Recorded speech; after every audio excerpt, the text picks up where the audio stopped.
మంత్రి సంధ్య రాణి వివాదంలో చిక్కుకున్నారు. మంత్రి అనుచరుల వేధింపుల వల్లే నా తల్లి చనిపోయిందంటూ డి షిర్లాం ఆశా వర్కర్ విద్యావతి కుమార్తె జ్యోత్స్న ఆవేదన వ్యక్తం చేశారు.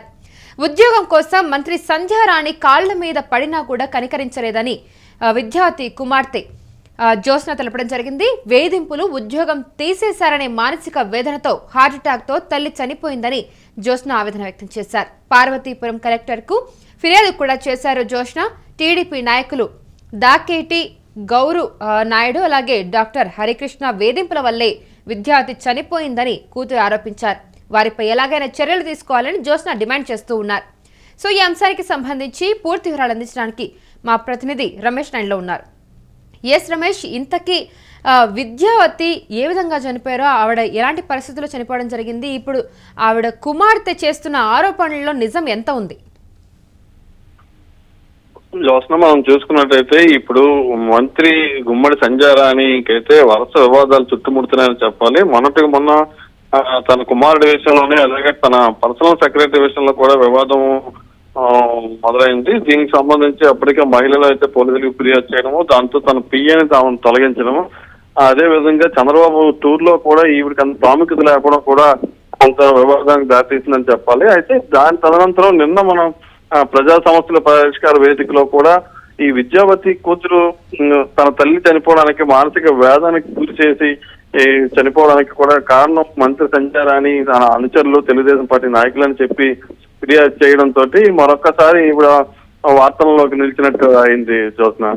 అదే దీనికి సంబంధించి ఇప్పటికే ఈ ఉద్యోగానికి సంబంధించి రకరకాలుగా వీళ్ళు ఆమెను మానసికంగా వేధించడంతో ఇప్పుడు చనిపోయిందని చెప్పైతే ఆవిడ ఆరోపిస్తున్నారు. దీని మీద నిజాలు దీని మీద విచారణ చేపట్టి చర్యలు తీసుకుంటారు అధికారులు అయితే స్పష్టమైన హామీ ఇవ్వడం జరిగింది జ్యోత్స్న. ఎస్, మరి ఇప్పుడు ఆవిడ చేసిన ఫిర్యాదులు, అంటే ఆవిడ చేసిన ఆరోపణలో నిజం ఎంతవరకు ఉందని తెలుస్తుంది అంచనాల ప్రకారం? ఇవన్నీ ఆరోపణలుగానే చూడాలంటారా?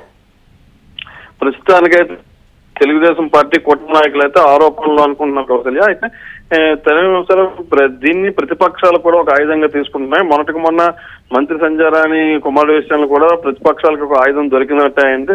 గత వారం రోజులుగా దీని మీద ప్రతిపక్ష పార్టీ పత్రిక సాక్షి పేపర్ లో కూడా దీని మీద వరుస కథనాలు, దాని మీద వీళ్ళు న్యాయ పోరాటాలు, విచారణలు అయితే జరుగుతున్నాయి. అయితే దాని మీద తప్పుడు ఆరోపణలు అయితే వస్తున్నాయంటే మాత్రం మంత్రి గుమ్మడి సంధ్య రాణి దానిని నిరూపించుకోవాలని చెప్పి, తన సత్యాలు చాటుకోవాలని చెప్పి, అవి తప్పుడు ఆరోపణలు అని చెప్పి ఆవిడ చెప్పాలని చెప్పి అయితే ప్రతిపక్షాలు డిమాండ్ చేస్తున్నాయి. మాజీ ఉప ముఖ్యమంత్రి, గిరిజన శాఖ మంత్రి, వైఎస్ఆర్సీపీ నాయకులు అయిన పీడికి రాజన్న ద్వారా అదే కూడా డిమాండ్ చేస్తున్న సంగతి మనం చూస్తున్నాం. పుష్ప శ్రీవాణి డిమాండ్ చేస్తున్నారు. దీని మీద ఎటువంటి ప్రమేయం మంత్రిది లేక ఉంటే ఆవిడ బయటకు వచ్చి ఇప్పటికైనా తన సత్యాలను నిరూపించుకోవాలి, ఆరోపణ అని చెప్పి ఆవిడ నిరూపించుకోవాలని వాళ్ళు డిమాండ్ చేస్తున్నారు వైసీపీ నుంచి. అదేవిధంగా కూటమి నాయకులు కూడా మంత్రి ఎదుగుదలను చూసి వారోలేక ఇలాగా వరుస వివాదాలను ప్రతిపక్షాలు పైకి తీసుకొస్తున్నాయని చెప్పి వీటిలో పూర్తి స్థాయిగా విచారణ జరిగితే గానీ ఇవి వాస్తవాల ఆరోపణలను తేవాల్సి ఉందని చెప్పేసి వాళ్ళు చెప్తున్నారు. Right Ramesh, thank you for the information. Yes, ఇప్పుడు వివాదంలో మంత్రి సంధ్య రాణి ఇరుక్కున్నారని చెప్పొచ్చు. మంత్రి అనుచరుల వేధింపుల వల్లే నా తల్లి చనిపోయిందంటూ డి షిర్లాం ఆశా వర్కర్ విద్యావతి కుమార్తె జ్యోత్స్న ఆవేదన వ్యక్తం చేశారు. ఉద్యోగం కోసం మంత్రి సంధ్య రాణి కాళ్ళ మీద పడినా కూడా కనికరించలేదని విద్యావతి కుమార్తె జ్యోత్స్న తెలపడం జరిగింది. వేధింపులు, ఉద్యోగం తీసేశారనే మానసిక వేదనతోనే హార్ట్అటాక్తో తన తల్లి చనిపోయిందని జ్యోత్స్న అన్నారు. పార్వతీపురం కలెక్టర్కు ఫిర్యాదు చేశారు జ్యోత్స్న. టీడీపీ నాయకులు దాకేటి గౌరు నాయుడు అలాగే డాక్టర్ హరికృష్ణ వేధింపుల వల్లే విద్యావతి చనిపోయిందని కుమార్తె ఆరోపించారు. వారిపై ఎలాగైనా చర్యలు తీసుకోవాలంటూ కూడా జ్యోత్స్న డిమాండ్ చేస్తూ ఉన్నారు. ఒకసారి ఆవిడ మాట్లాడిన వీడియో కూడా ఉంది, ఒకసారి అది కూడా చూద్దాం. ఆవిడ ఏం చెప్పారు ఏంటి అనేది. మేడం, మండలం సార్, ఈ గ్రామ పంచాయతీ పరిధిలో పొందూరు విద్యావతి ఆశా వర్కర్ గా విధులు సంపూర్ణ ఆరోగ్యంగా ఉన్నారు సార్. ఆరోగ్యంతో విధులు నిర్వహిస్తున్నారు. ఆ విధులు నిర్వహించడంలో గ్రామంకి ఎటువంటి సమస్య లేదు. కానీ దాకేటి గౌరు నాయుడు అనే ఒక పొలిటీషియన్ అతను ఏం చేశారంటే, మా అమ్మ అన్ఫిట్ ఉందని, ఆరోగ్యంగా పనికిరాదని, పక్షవాతం కింద కాలు చేయి పడిపోయిందని డాక్టర్ హరికృష్ణ మక్కు పిహెచ్సికి కంప్లైంట్ ఇవ్వడం జరిగింది. TDP politician sir, దాకేటి Gowru Naidu గారు. కంప్లైంట్ ఇవ్వడం జరిగింది. ఈ డాక్టర్ హరికృష్ణ గారు ఏం చేశారంటే కనీసం మా అమ్మ ఆరోగ్యంగా ఉందా లేదా చూడకుండా గ్రామ సర్పంచ్ ఎంపీటీస్ కి కనీసం గ్రామంలో ఎవరికి ఇన్ఫార్మ్ చేయకుండా ఆవిడ అనారోగ్యంతో ఉంది, అన్ఫిట్ ఉందని డిఎంహెచ్ఓ ఆఫీస్ గారికి వెంటనే ఇన్ఫార్మ్ చేయడం జరిగింది. డిఎంహెచ్ఓ గారు ఎంక్వైరీ కూడా చేశారు సార్. ఆ ఎంక్వైరీలో అమ్మగారు హెల్దీగా ఉన్నారు, ఈవిడ ఫిట్ గానే ఉన్నారు, ఫిట్నెస్ సర్టిఫికేట్ కూడా జారీ చేయడం జరిగింది సార్. ఫిట్నెస్ జారీ చేసిన తర్వాత జాయినింగ్ ఆర్డర్ అయితే వెంటనే వచ్చింది, 1 month లో వచ్చేసింది సార్.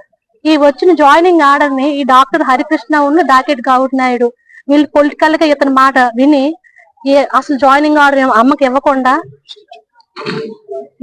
డైరెక్ట్ గా ఇవ్వకుండా హాస్పిటల్ చుట్టూ ఒక్క డిఎంహెచ్ ఆఫీస్ చుట్టూ తిరిగి అమ్మగారు ఏం చేశారంటే, సార్ నాకు ఇలా జాయినింగ్ ఆర్డర్ వచ్చిందంట, డిఎంహెచ్ ఆఫీస్ కి నేను వెళ్ళడం జరిగింది అంటే, లేదమ్మా వచ్చిన ఆర్డర్ ని మేము వెనక్కి పంపిస్తాం అని డాక్టర్ హరికృష్ణ గారు కంప్లీట్ గా చెప్పడం జరిగింది. అదేంటి సార్ నేను ఆరోగ్యంగా ఉన్నాను కదంటే, నా చేతిలో ఏం లేదు, టీడీపీ పొలిటీషియన్ డాకెట్ గవర్నర్ చేతిలోనే ఉంది, అతను ఏం చెప్తే అది నా చేతిలో ఉందని అతను క్లియర్ గా చెప్పడం జరిగింది సార్. వెంటనే అమ్మగారు ఏంటంటే అప్పుడు నుండి ఈ డిఎంహెచ్ ఆఫీస్ కి మెడికల్ ఆఫీస్ చుట్టూ గ్రామంలో టీడీపీ పొలిటీషియన్ డాకెట్ గవర్నర్ చుట్టూ కాళ్ళు అరిపోయినట్లు తిరుగుతూ తన వేధింపుల వల్ల ఇతని దగ్గరికి వెళ్ళి అడిగితేమో నా ఇష్టం, నువ్వు తక్కువ జాతి కులం చెందిందాను, నాకు నచ్చిన వారికి నేను ఉద్యోగం ఇచ్చుకుంటాను, నువ్వు ఏం చేసుకుంటావు ఏం చేసుకో అని కుల వివక్ష కింద అమ్మని అవమానించడం జరిగింది, మా అమ్మని అవమానించడం జరిగింది సార్. ఈ వీళ్ళు చేసిన వేధింపుల వల్ల ఈ అధికారుల నిర్లక్ష్యం వల్ల అమ్మ దాదాపు 10 నెలలుగా ఈ ఆఫీసుల చుట్టూ తిరుగుతూ ఈ అవమానాలు తట్టుకోలేక వేధింపులు తట్టుకోలేక సడన్ గా హార్ట్ అటాక్ తో చనిపోయింది సార్. చనిపోయి ఇప్పుడు 3 months అవుతుంది. సరే అమ్మగారికి న్యాయం జరగలేదు, ఇప్పుడు మా కుటుంబానికి న్యాయం జరగలేదు. ఏమి జరగకుండా మమ్మల్ని ఆల్రెడీ మినిస్టర్ గారి దగ్గర కూడా వెళ్ళడం, మా అమ్మగారు నాన్నగారు బ్రతుకున్నప్పుడు వెళ్ళడం జరిగింది. జరిగితే మేడం దృష్టికి తీసుకువెళ్తే మేడం కూడా మా కులానికి సంబంధించిన వారు దళితురాలే, మేడం దళితురాలు అయ్యుండి కూడా మాకు అన్యాయంగా కనీసం మా ఉద్యోగం మాకు ఇప్పించండి అని టీడీపీ సభ్యుడు డాకెట్ గవర్నర్ తో మాట్లాడడం కూడా జరగలేదు. అంటే అతని మాటకే మేడం గారు మద్దతు ఇచ్చారు, మినిస్టర్ సంధ్యారాణి, గుమ్మడి సంధ్యారాణి మంత్రి.